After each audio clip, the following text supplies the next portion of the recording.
श्रोते हो, घरातील प्रत्येक व्यक्तीच्या गरजा या पूर्ण व्हाव्यात म्हणून एक माणूस रोज स्वतःच्या इच्छा, स्वप्न आणि थकवा बाजूला ठेवून जगत असतो.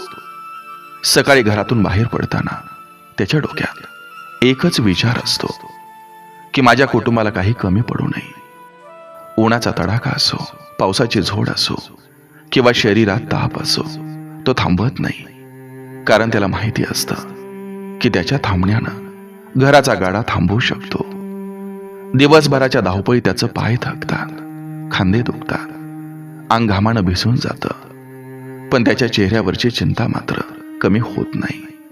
कारण त्याच्या मनात सतत बायकोच्या गरजा, मुलांच्या शिक्षणाची चिंता, घर खर्चाची काळजी आणि भविष्यातील जबाबदाऱ्यांचं ओझं असतं.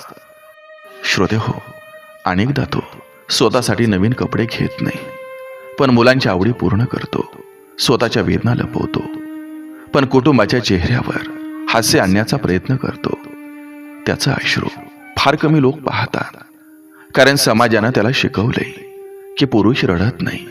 पण सत्य हे आहे की तोही थकतो, तोही तोडतो, तोही रात्री उशीवर डोकं ठेवून अनेक चिंता मनात घेऊन झोपतो. श्रोते हो, बायकोनं एकदा नवऱ्याच्या चेहऱ्याकडे नीट पाहावं आणि मुलांनी एकदा बापाच्या पायांकडे पाहावं.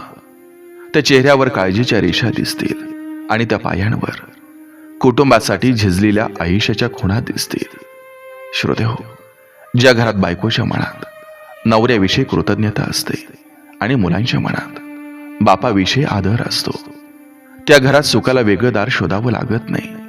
कारण बाप हा फक्त पैसा कमावणारा माणूस नसतो, तो संपूर्ण कुटुंबाच्या स्वप्नांचा तो भार आपल्या खांद्यावर वाहणारा निशब्द योद्धा असतो. त्यामुळे श्रोते हो, उशीर होण्यापूर्वी त्याच्या कष्टांची दखल घ्या, त्याला समजून घ्या, त्याचा सन्मान करा.